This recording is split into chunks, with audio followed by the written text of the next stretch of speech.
Hello everyone, आप सब कैसे हैं। मैं उम्मीद करती हूँ बहुत अच्छे होंगे और अपनी पढ़ाई को बहुत अच्छे से कर रहे होंगे। मैं आकाश कुमार बढ़ाना आईसीटी वर्चुअल क्लासरूम में आपका बहुत बहुत स्वागत करता हूँ मेरे प्यारे बच्चों। जैसा आपको पता है मेरे प्यारे बच्चों, बेसिकली हमारी आपका जो है मैम 10th क्लास है और 10th क्लास में हम लोग ज्योग्राफी का रिवीजन कर रहे हैं और हम लोग आपका देख रहे थे जलवायु। तो हम लोग इसमें देख चुके थे कि हाइट के आधार पर, अक्षांश के आधार पर किस तरह से क्या क्या होता है और वायु संचरण तक हम लोग यहाँ तक पढ़ चुके थे। चलिए इसको दोबारा शुरू करते हैं यहाँ से। अब देखिए, वायु संचरण को हम लोग पढ़ रहे हैं और इसमें हम बढ़ के आगे बढ़े हैं। वायु संचरण में भारत की जलवायु संबंधी मौसम अवस्थाएं निम्नलिखित वायुमंडलीय अवस्था संचार हुई। वायुदाब, ऊपरी और पश्चिमी चक्र। देखिए, ऊपरी वायुदाब और धरातलीय पवने, ऊपरी वायुदाब संचरण, पश्चिमी चक्रवातीय विक्षोभ और उष्णकटिबंधीय चक्रवात, ये सब इसके अंतर्गत है। भारत उत्तर पूर्वी प्राकृतिक पवनों को वाले क्षेत्र में स्थित है। ये पवनें उत्तरी गोलार्ध में उष्णकटिबंधीय उच्च दाब पेटी से उत्पन्न होती हैं और ये दक्षिण की ओर बहती हैं। कॉर्योलिस बल के कारण दाहिनी ओर विक्षेपित हो जाती हैं। कैसी होती है? कॉर्योलिस फॉर्स के कारण मिल जाती है। मैंने आपको कहा था कि ये नॉर्थ गोलार्ध में राइट साइड, साउथ गोलार्ध में लेफ्ट साइड, ये आपका हो जाती है। ठीक। और कॉर्योलिस ये दक्षिण की ओर बहती हैं और कॉर्योलिस बल के कारण दाहिनी ओर विक्षेपित होकर विषुवतीय वृत्त पर निम्न दाब की ओर क्षेत्र की ओर बढ़ती हैं। सामान्यतः वहां पवनों में नमी की मात्रा बहुत कम होती है क्योंकि ये स्थलीय भागों पर उत्पन्न होती हैं और बहती हैं। इसलिए इन पवनों के द्वारा कम वर्षा नहीं होती है। कैसी है?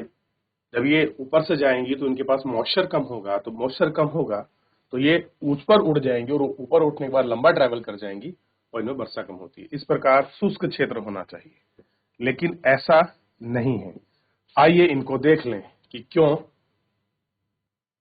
कॉर्योलिस बल पृथ्वी के घूर्णन के कारण उत्पन्न आभासी बल को हम कॉर्योलिस बल कहते हैं। इस बल के कारण पवन उत्तरी गोलार्ध में दाहिनी साइड यानी कि राइट साइड, दक्षिणी गोलार्ध में यानी कि बाई साइड, लेफ्ट राइट जो है, देखिए नॉर्थ में राइट साइड इस तरफ और लेफ्ट में इस तरफ है, बाई तरफ विक्षेपित हो जाती है।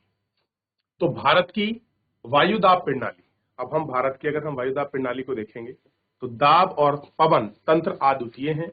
कैसे हैं? यूनिक है। ठीक। और शीत ऋतु में हिमालय के उत्तर में और उच्च दाब होता है। इस क्षेत्र में ठंडी शुष्क हवाएं दक्षिण से निम्न दाब वाले क्षेत्र यानी कि महासागरीय क्षेत्र के ऊपर बहती हैं और ग्रीष्म ऋतु में ये आंतरिक एशिया एवं उत्तर पूर्वी भारत के ऊपर का क्षेत्र दाब उत्पन्न हो जाता है। इसके कारण गर्मी के दिनों में वायु की दिशा में पूरी तरह से परिवर्तन हो जाता है और दक्षिणी वायु में स्थित हिंद महासागर के उच्च दाब वाले दक्षिणी पूर्वी दिशाओं में बहते हुए विषुवतीय वृत्त को पार कर दाहिनी ओर मुड़ते हुए उपमहाद्वीप पर स्थित निम्न दाब की ओर ये बहने लगती है। कैसे होती हैं? आपका इसको देखोगे, लो प्रेशर की ओर ये सब चीजें आपकी बहने लगती है। क्लियर है? तो ये आपको दिखाई देगा अच्छे से कि क्या हो रहा है। ठीक है। भारत की वायु दाब पवन तनय द्वितीय अद्वितीय यानी कि यूनिक है। और शीत ऋतु में क्या होता है? शीत ऋतु में हिमालय के उत्तर में उच्च वायु दाब होता है और इस क्षेत्र में ठंडी शुष्क हवाएं दक्षिणी निम्न दाब में बहने वाले महासागरीय क्षेत्र के ऊपर बहती है। और ग्रीष्म ऋतु जो है एशिया और उत्तर पूर्वी भागों के ऊपर का दाब उत्पन्न होता है। इसके कारण गर्मी के दिनों में वायु दाब की दिशा पूरी तरह परिवर्तित हो जाती है और दक्षिणी वायु स्थित हिंद महासागर में उच्च दाब वाले क्षेत्र में ये पूर्व दिशा में बहती हुई और विषुवतीय वृत्त के पार कर दाहिने और आपका मुड़ जाती है और बहते हुए भारतीय उपमहाद्वीप में स्थित निम्न वायुदाब की ओर बहने लगती है। कैसी है? हाई प्रेशर से हाई प्रेशर से लो प्रेशर की ओर बहती है। क्योंकि आप जानते हैं कि जो ग्रीष्म ऋतु होती है, जो उत्तर पूर्व का क्षेत्र है, वहां पर क्या होता है, लो प्रेशर, क्योंकि टेम्परेचर होगा, ठीक है। इसके कारण क्या है, दिनों में वायु की राशि परिवर्तित होती है और वायु दक्षिण में हिंद महासागर से उच्च दाब वाले क्षेत्र, यानी कि जो नीचे का क्षेत्र है, अगर मैं नीचे के क्षेत्र की बात कर रहा हूं तो ये भारत है, मैं ये वाला बता रहा हूं, और ऊपर बता रहा हूं तो ये, पश्चिम बता रहा हूं तो ये, और पूर्व बता रहा हूं तो ये। मैं इस तरीके से आपको संबोधन करता हूं ताकि आप आभासी रूप से उसको समझें। तो दक्षिण में स्थित हिंद महासागर में हाई प्रेशर होगा। हाई प्रेशर क्यों होगा, क्योंकि टेम्परेचर कम होगा तो प्रेशर ज्यादा होगा। क्लियर है।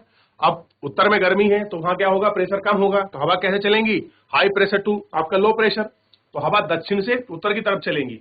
अब देखिए, उच्च वायुदाब होने से दक्षिण पूर्व हवा बहने लगती है, यानी कि दक्षिण पूर्व से, ये दक्षिण है और ये पूर्व है, तो हवा कैसे बहेंगी, ऐसे, यानी कि बंगाल की खाड़ी से लैंड की तरफ बहेंगी और दाहिनी ओर मुड़ जाती हैं। जैसे ये आएंगी और इस तरीके से यूं आएंगी और यूं टिल्ट हो जाएंगी, ठीक। और भारतीय उपमहाद्वीप की स्थिति में लो प्रेशर की ओर बहने लगती हैं।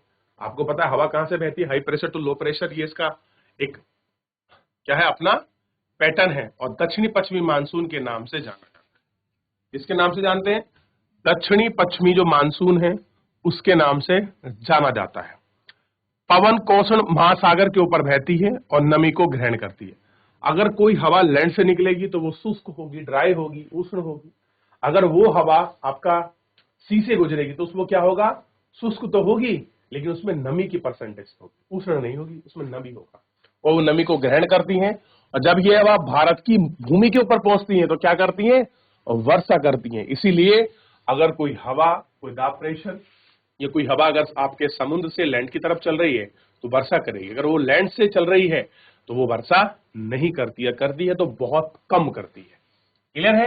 क्योंकि इसमें क्या होता है, पानी का यानी कि वेपराइजेशन, यानी कि नमी का परसेंटेज कम होने की वजह से वो आपकी वर्षा करने में असक्षम होती है, इसलिए वो ऊपर उड़ जाती है।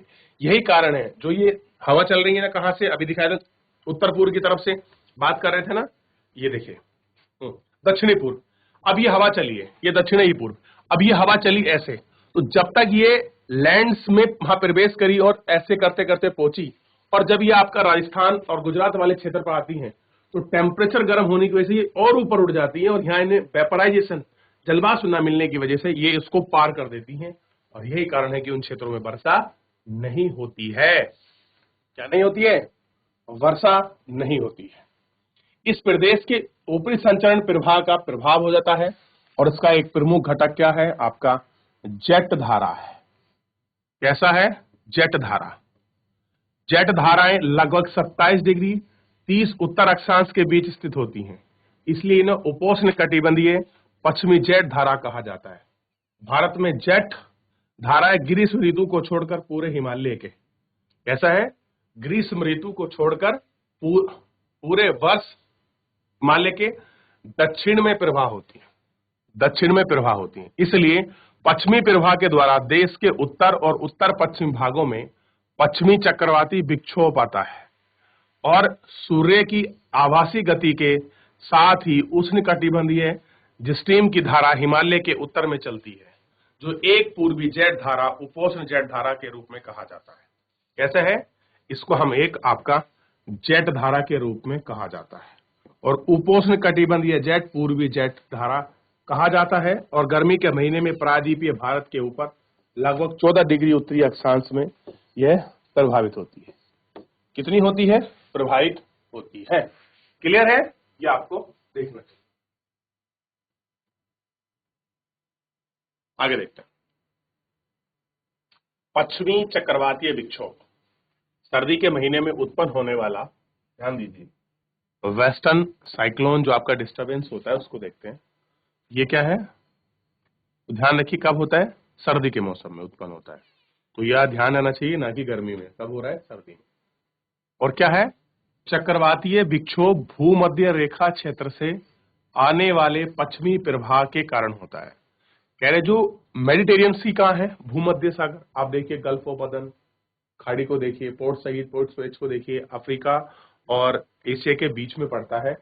पहले ये लाल सागर, बीच में खाड़ी है, फिर ये आपका मेडिटेरियन सी, वहां से हवा बनती है, और भारत में जब हाई प्रेशर बनता है, क्लियर है, तो ये उसको वहां हाई प्रेशर ज्यादा होता है और हमारे यहाँ लो होता है उसके कंपेयर में, तब ये उसको क्या करता है, अट्रैक्ट करता है। उत्तर भारत के उत्तर पश्चिम क्षेत्र को वहां प्रभावित करता है। उष्णकटिबंधीय चक्रवात मानसूनी महीनों के साथ साथ अक्टूबर नवंबर के महीने में आते हैं और ये क्या होते हैं, आपके पूर्वी प्रवाह के भाग होते हैं। यानी कि कहाँ उठेंगे बेसिकली, अगर पूर्वी प्रवाह है तो बंगाल की खाड़ी में, प्रदेश के तटीय क्षेत्रों में वहां प्रभावित करते हैं। आप आंध्र प्रदेश, उड़ीसा के बाप के तटों पर उनके द्वारा विनाश के बारे में पढ़ा और सुना होगा। क्लियर है? तो आपसे पूछ ले कि वेस्टर्न डिस्टर्बेंस कहां से उठता है, तो भूमध्यय सागर से उठता है। ठीक, कैसे उठता है, भूमध्यय सागर से उठता है। हो गया, आपको पता लगा कहां कहां से उठते हैं। आप देखिए, समझने का प्रयास कीजिए। इधर से उठा है ये मानसून इस वाले रीजन से, और कहां पहुंचता है, इस वाले क्षेत्र को इफेक्ट करता है।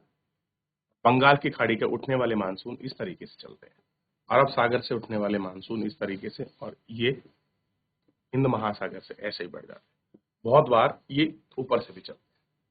तो डिस्टर्बेंस है, तो बेसिकली ये जो आपका डिस्टर्बेंस है, मेनली वेस्टर्न डिस्टर्बेंस, ये आपके तिब्बत के प्लेट्यू को अट्रैक्ट करता है मेनली, और तिब्बत का प्लेट्यू भारत के पास होने की वजह से ऐसी समस्या हम लोग फेस करते हैं। क्लियर है?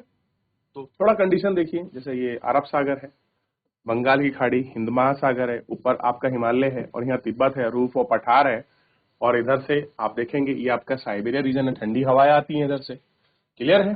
कैसी आती है, ठंडी हवा हमको महसूस होती है। तो ये सारी चीजें हमको दिखाई देती। ठीक, अब आप देखिए किस प्रकार से आपको दिखा देगा, तिब्बत का प्लेट्यू है, ठीक है, और कैसे अट्रैक्ट करता है ये हवाओं को। अब होता क्या है, ये भाग आपका गर्म होते हैं दोनों, ठीक है। जब ये भाग दोनों आपके गर्म हो जाते हैं तो हवा क्या होती है, ऊपर उड़ती है, और फिर ये लैंड की तरफ चलने लगती है, और तिब्बत का प्लेट्यू उससे ज्यादा गर्म हो जाता है। क्लियर है? फिर ये विरोधाभास उत्पन्न करता है, ठीक है। तो यहाँ पर एक ये जो दिखाई दी गई है, ये आपका पूर्वा जेट है, क्योंकि पूर्व से चल रही है।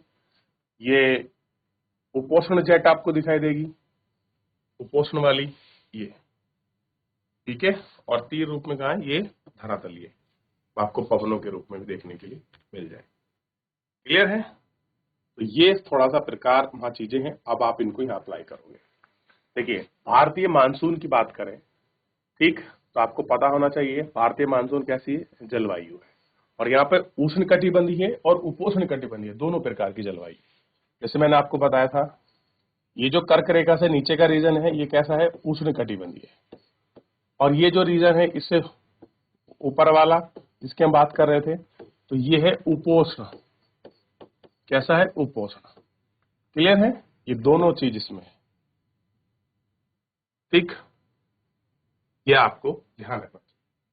भारत की जलवायु कैसी है, मानसूनी पवनों से बहुत अधिक प्रभावित है। क्लियर है? ऐतिहासिक काल में भारत आने वाले नाविकों में सबसे पहले मानसून के परिघटन को ध्यान दिया, क्योंकि जब वो आते थे ना तो उनको फील होता था कि सर्दियों में आएंगे ज्यादा अच्छा है कि गर्मियों में, क्योंकि उनको पता है हवाओं की दिशा में परिवर्तन होता है और एक निश्चित समय में पवन तंत्र की दिशा उलटने में उत्क्रमण के कारण लाभ हुआ है, चूंकि उन्हें जहाज पवन के प्रवाह की दिशा में निर्भर करते हैं। अरबवासी जो व्यापारियों की तरह भारत आते थे, उन लोगों ने पवन तंत्र के इस मौसमी उत्करण को मानसून का नाम दिया। जिस तरह से पैटर्न पलट रहा है, हवाओं का सिस्टम अल्टा पल्टी होती है, उन्होंने क्या कहा कि ये मौसम है। क्या है, मौसम है, और मौसम से बदल गया और हो गया मौसम, और हमने मौसम को कहा मानसून। क्लियर है? अब आप देखिए मानसून को, थोड़ा सा ये चित्र आपको दिखाई देगा, और मानसून को प्रभावित उष्ण कटिबंधीय क्षेत्र में क्या दिखाई दे रहा है, उष्ण कटिबंधीय क्षेत्र 20 डिग्री उत्तर से 30 डिग्री दक्षिणी गोलार्ध के बीच रहता है, और इस प्रक्रिया को समझने के लिए निम्नलिखित चीजें आपकी महत्वपूर्ण है। जैसे क्लियर है? सबसे पहले अभी हम देखेंगे उस हाउस प्रक्रिया में कौन कौन सी चीजें महत्वपूर्ण है। थोड़ा सा इतना आपको समझ आया कि नहीं आया, थोड़ा इसको एक बार देख लीजिए, बात करिए कि क्या स्थिति बनती है तिब्बत के प्लेट्यू को अट्रैक्ट करने में। धरातलीय स्ट्रीम क्या चलती है, स्ट्रीम का मतलब होता है हवा का तेज रुख।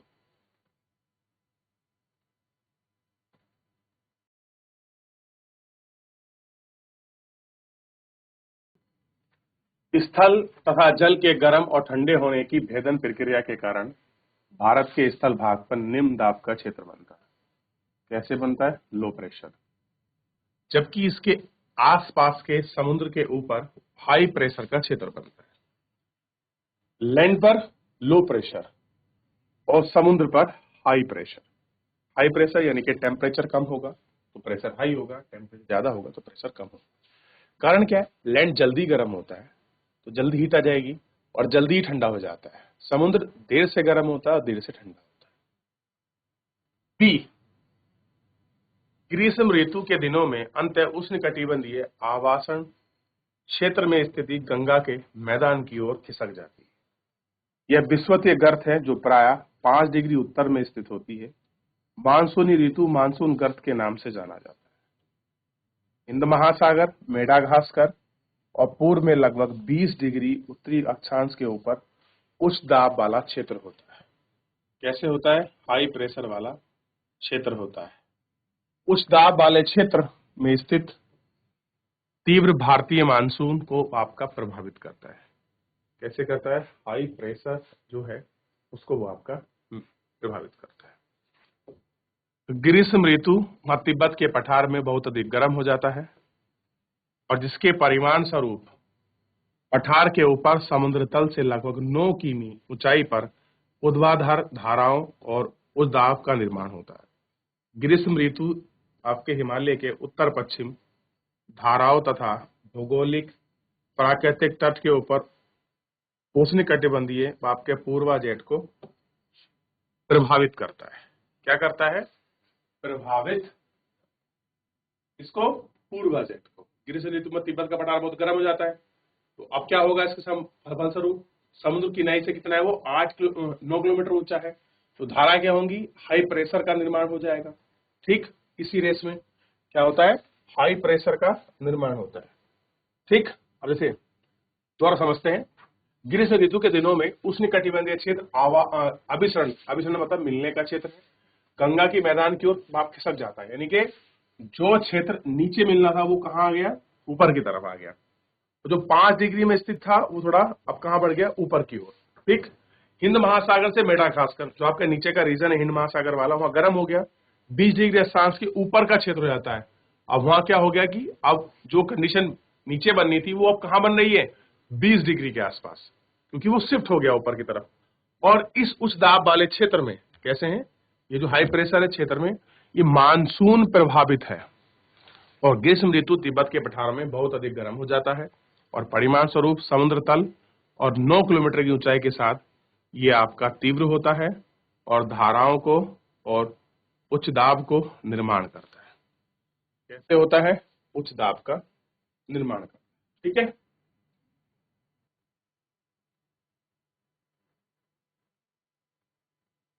उष्णकटिबंधीय अभिसरण क्षेत्र, ये विषुवतीय अक्षांश के वृत्त और निम्न दाब का क्षेत्र होता है। यह उत्तर पूर्व और दक्षिण पूर्व व्यापारिक पवनों के आसपास मिलता है और ये आवासीय क्षेत्र विषुवतीय वृत्त के लगभग समांतर होता है, लेकिन आवासीय गति के साथ साथ यह उत्तर और दक्षिण की ओर खिसकता है। कैसा होता है? उत्तर की ओर खिसकता है, यानी कि जो हवा, देखिए होता क्या है, ये 0 डिग्री है, कुछ हवा इधर से आती है कुछ इधर से आती है, ये सारी यहाँ मिलती है और ये मिलने का कंडीशन 5 डिग्री तक होता है। लेकिन जब गर्मी होती है तो यही खिसावट आपका 20 डिग्री तक पहुंच जाता है। तो अंतः उष्णकटिबंधीय क्षेत्र इंटर ट्रॉपिकल कन्वर्जन जोन, जहां पर दोनों हवाओं की गोलार्ध आकर नॉर्थ और साउथ की हवाएं आकर जहां मिलती हैं 0 से 5 के बीच, वो स्थिति है। लेकिन ये स्थिति टेम्परेचर ज्यादा होने की वजह से ये बेल्ट ऊपर की तरफ खिसक जाती है। 0 पर ना मिलकर ये 20 पे मिलती हैं और 20 पे मिलने की वजह से ऐसी थोड़ी थोड़ी बेल्ट ऊपर खिसक जाती है और फिर ऊपर के क्षेत्र आपके गर्म हो जाते हैं, जो तिब्बत का क्षेत्र है वो गर्म हो जाता है। ये सारी चीज बताने का प्रयास कर रहे हैं। तो जो कंडीशन कहां मिल रही थी 0 पे, वो 20 पे मिलेगी, यानी कि मध्य भारत, गुजरात, राजस्थान के आसपास। तो नीचे कितनी गर्मी होगी सोचिए, और ऊपर जहां सर्दी थी वहां भी गर्मी महसूस होगी। क्लियर है? जहां का एवरेज टेम्परेचर मान लीजिए 32 था, तो वहां क्या हो जाएगा, 40, 42, 45 पहुंच जाएगा। तो यही तो कारण है कि उत्तर भारत का भी टेम्परेचर बढ़ रहा है। क्लियर है? चलिए, तो फिलहाल आज इतना ही देखेंगे, कल इसको समझेंगे। क्लियर है मेरे प्यारे बच्चों? तो फिलहाल एक बार इसको रिवीजन करिए, पढ़िए। आज के लिए इतना ही, मिलते हैं नेक्स्ट लेक्चर में। धन्यवाद।